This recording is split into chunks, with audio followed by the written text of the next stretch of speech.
And as always, your views and comments are welcome via social media, our journeys on TV, on Facebook and on Twitter. Send us a tweet with the hashtag The Pulse. We'll be glad to share your thoughts with the rest of the world. We begin today with what's been a big scare in the health sector. It started as one of the numerous complaints raised by the country's public health and other institutions anytime the need arises for them to put pressure on government to release funds for the running of the facilities. But today, it has become more critical. It's turned into a full-blown crisis for the Accra Psychiatric Hospital. It's now running on donations. My colleague Maxwell Agwagwa has visited the facility and will join me in the studio shortly with some details. But let's hear an interview he had with a nurse detailing some of the issues that are being raised at the Accra Psychiatric Hospital. Just as you've rightly put it, we were here when the Honorable Minister came around with his team and went on and gave us those assurances that looking at the impact the financial situation actually having on us, he's going to ensure that they work things out immediately, so we'll get some funds running. But we're hoping, as he said, immediately they will bring the money to us. And it's over a week now that we've not gotten the money yet. So we are still hoping, and we still have assurances in the government that once they've given us those promises, the money will be released immediately for us to keep the hospital running. The point is, it's not something that the management or workers of Accra Psychiatric Hospital are happy about that we are not going to admit.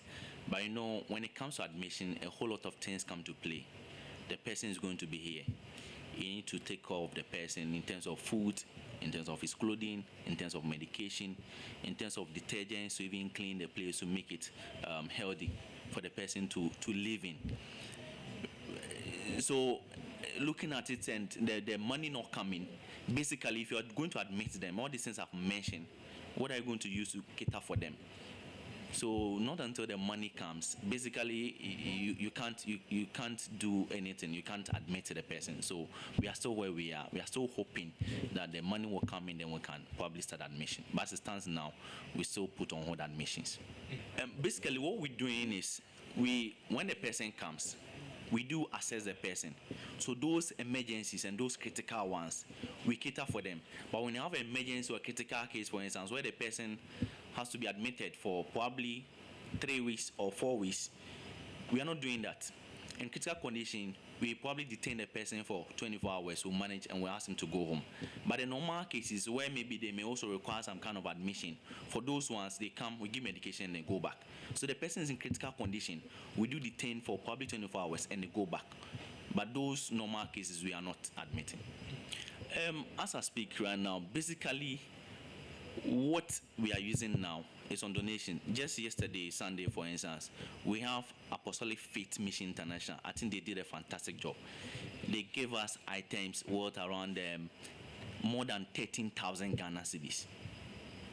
Rice, oil, a whole lot of things. And that is what the hospital is being run on as it stands now.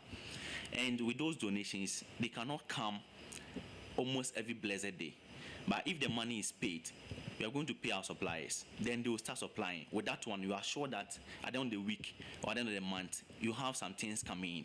And you didn't need to fall on people coming in before you can run the hospital. So when the money comes in, some of these issues will be resolved. And the situation is not the best at the moment. You can just imagine, even we the so-called insane people, even when you are hungry, you can imagine the way you can behave, and somebody that in a way is mentally unstable, who is hungry, not getting the medications and all that. Even if they're getting the medications, the kind of foods that they need to eat for the medication to work well, they are not getting it. You can imagine what will happen. So as it stands now, the workers, our life are at risk, and we should also know that there's nothing like risk allowance for workers working in a psychiatric facility. So should somebody even hit you or do something against you, basically you have to use your own money to cater for yourself. So the dangers involved is a whole lot. It's a whole lot. So Mr. Fabry tries to paint a picture for us as to how bad the situation is. Well, my colleague Maxwell Agwagwa has been to the hospital himself to see things for himself. He's back with some more details on this story. It's quite a worrisome one, considering that anything from depression to schizophrenia puts you in that category is quite worrisome. Thank you, Maxwell, for your time. Thank you very much. First, you've been to the hospital yourself. Beyond what Mr. Fabry tells us about how bad the situation is with the lack of funds, what did you see when you went there today? We are talking of a full-blown crisis. Paint the picture for us. Well, if you get into the hospital, what you see is normal activities happening bad out of the outpatient department.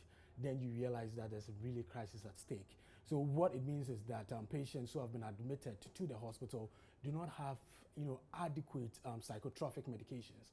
So we're talking about medicines, we're talking about tranquilizers that will be used to sedate them in case an aggressive patient is brought to the hospital. They are gradually running out of all these medications. So what it means is that if you're a nurse and you're working there, it becomes very, very difficult for you.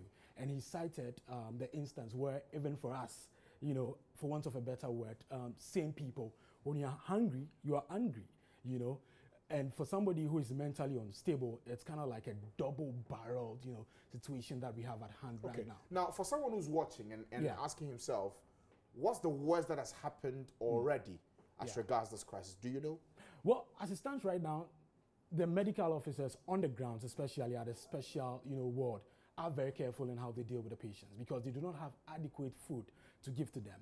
So they are just being very careful, for aggressive patients. You try as much as possible to, limit, the radius amongst the closest to which you get to them. When you say very little food, what does it mean? Ordinarily, if they should have 3 square meals in a day, what are they having now?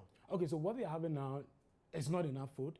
So if you're supposed to have, let's say, a big bowl of rice with maybe fish, thin fish on it, now you don't have the thin fish on that big bowl of rice. What you have sometimes is just rice with no stew, with nothing coming to it. And one of the nurses actually told me that the inmates there, a lot of them are gradually emaciating because they are not getting, the required food that they need at the hospital. He tells me that, look, the medication that they take requires that, they eat enough food so that the medicine will be able to work properly. But as it stands right now, some of them are even taking their medications on empty stomach, and that's very dangerous, Francis. Okay, so we're talking of no food, very little drugs to dispense to these patients. For the authorities at this hospital, do they know how much they need for both, and how come they still don't have the funds for it? Okay, so the director tells me that they owe their medical and food suppliers an amount of 4.2 million Ghana cedis. Some sections of the media have quoted different figures, but she tells me that it's 4.2 million Ghana cedis, and Dr. Tony Goodman actually promised them that sometime last 2 weeks, that by the close of Monday, government, and Monday I'm talking about last week, government was going to make sure that an amount of 1.6 million Ghana cedis hits the accounts. As it stands right now, that money has not hit the accounts. And they are stranded. They don't really know what to do. So one of the nurses tells me that what they are relying solely on now is just donations from some well-meaning members of the public. Recently, they had some donations from the Apostolic Faith Ministry, and that's what they are relying on now. Government subvention is not forthcoming. Their food and medical supplies are on their neck, demanding their debts. Okay, so for anyone who's watching who has maybe a relative or a friend who's suffering from a mental condition, does that mean that thinking about sending that patient to the Accra Psychiatric Hospital is a no-no, we should not consider it at all?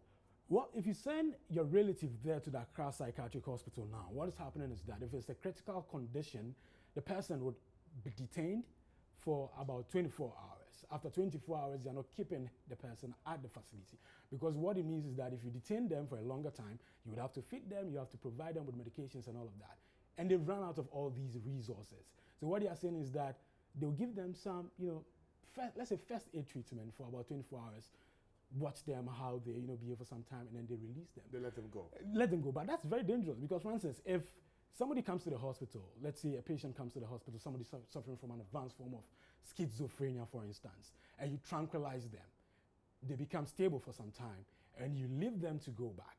Who knows what would happen at dawn when they are asleep, and maybe they are in the same room, let's say a single room with, relatives. We've heard of instances where, mentally unstable people have butchered their own relatives to death. So if you're having a situation like that at Accra Psychiatric Hospital, I think we all have to be very careful. Okay. Now, one more thing I need to mention is this. Because of the kind of attention that is required for mental health in the country and the lack of resource, we are seeing a lot more people who ordinarily should be at these centers getting the needed attention, be it on the streets. Yeah. You will recall that in some 2-3 months ago, there were a series of reports we brought to you about how people were killed in very brutal fashions across the country with very little or no explanation given for their mental state as well. Here's the evidence of why we should be taking this story a bit more seriously.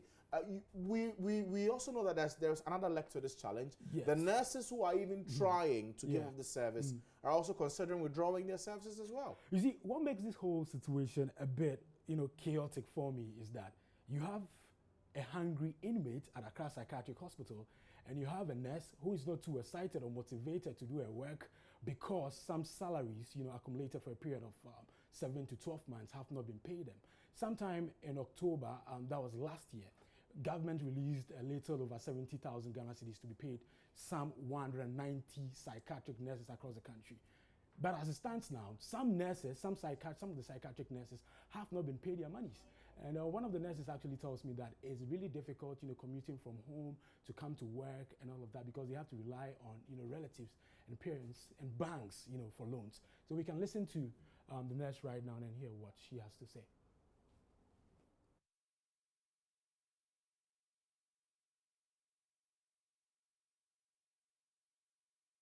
Some of my colleagues have been paid, but mine and some are not yet in. Basically, they pick them at random. That is how it happens. So my forms wasn't picked. Until date, it has not been paid. Another form came in that we should fill it and then they'll start processing it. That was around in October. We did the same thing and then send it to them.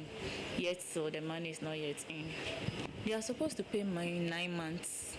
Basically, it's very difficult. In living in Accra here is very, very difficult because the hospital is not providing you with any transportation accommodation. Everything depends on you. So with the money not coming in, it's not helping. You have to borrow money from banks, from your family, and we are of age. You can't go to your family for money. I want money to go to work. I want money to feed. It's not fair. It's actually very difficult for us. We started work on 2013. That was September, and then the salary came in around 2014. So the rest of the arrest started in October. That was when they basically started paying the rest, but mine is not yet in. I had my 3 months. Some didn't even get the 3 months at all. So the government is owing them for the 12 months. That is the whole year's salary. But I was fortunate to have the 3 months salary, so I'm waiting for the 9 months. We've actually, not basically me, but we have volunteers who follow up for the information. They've been going up and down to the ministries, to the GRNA, to the finance, everywhere. We basically follow up, but the story is still the same. We've written letters to the Ministry of Health. We've taken one to our mother, that is the GRNA, the president, and some have been taken to the hospital and then the finance. So all the agencies that we are supposed to send the letters are aware of our situation. Even just last month, some of the volunteers went in to ask how far the thing has gone to. So we are still on it. They are treating us unfairly because we all started working the same year. And if they are able to pay some of them, and we the few ones that are left, up to now we can't get our money, then they are treating us unfairly because we are doing the same job. The same working that the same thing that is going on in Accra Mental, we are also doing the same thing. So if they pay them, then they should be able to pay us too. We're working in Accra Mental is actually not I don't know how to put it. It's not the best, and we the nurses are not happy about it because the food that is being supplied to the patients, to you the nurse, you think it's actually not something that a patient should eat, but you have no option. You will give it because the patient is on drugs, and without food, the drug wouldn't work. So it's actually not helping. It's not helping. Our patients are relapsing. The drug is not working effectively, and most of them are growing very lean too. If you go to the ward, in fact, their situation is worse. It's getting worse. So that's the complete picture for you as to the crisis we're seeing at the Accra Psychiatric Hospital today.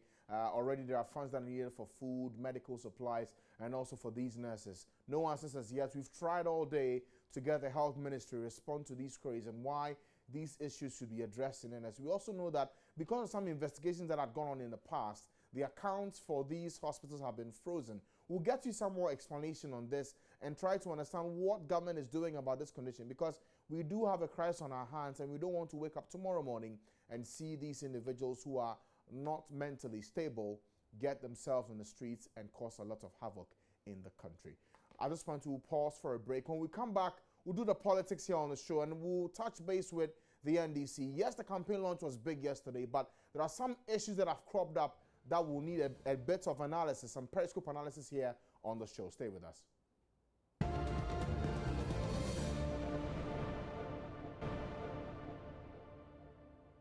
You're welcome back to The Pulse. Now, the Progressive People's Party has announced an 11-structure presidential policy team to implement its policy programs when voted into power. Speaking at an event to introduce the various teams, Dr. Papa Kwesi Indom said members of the team were strategically selected to work on specific thematic areas the party looks to develop when voted into power. This includes the teams on constitutional reforms and good governance, public sector reforms, preventable diseases, compulsory and universal education. The rest are agriculture and food security, financing, energy, economic, infrastructure, sports, domestic enterprise development, women enterprise development, as well as technology. Let's hear from the flag bearer of the party, roll out this implementation team, and then we'll dig into the details. When we talk about enterprise development, it's always exciting to me because it's enterprise development that brings jobs, and it's jobs that put money in your pocket. And it's when money is in your pocket that you didn't steal. And there's peace. You can enjoy it. So enterprise development is an important area that we have a policy team for. That is, how do we grow Ghanaian businesses? How do we give them opportunity advantage right here in Ghana? And how do we do it so that they can become big, those who are there already? And the ones that we need to develop, how do we develop them? How do we help them find funding? How do we use the taxation power of government for them to have a market?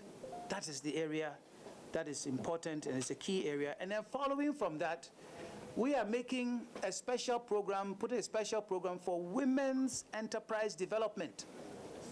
There are more women in this country than men.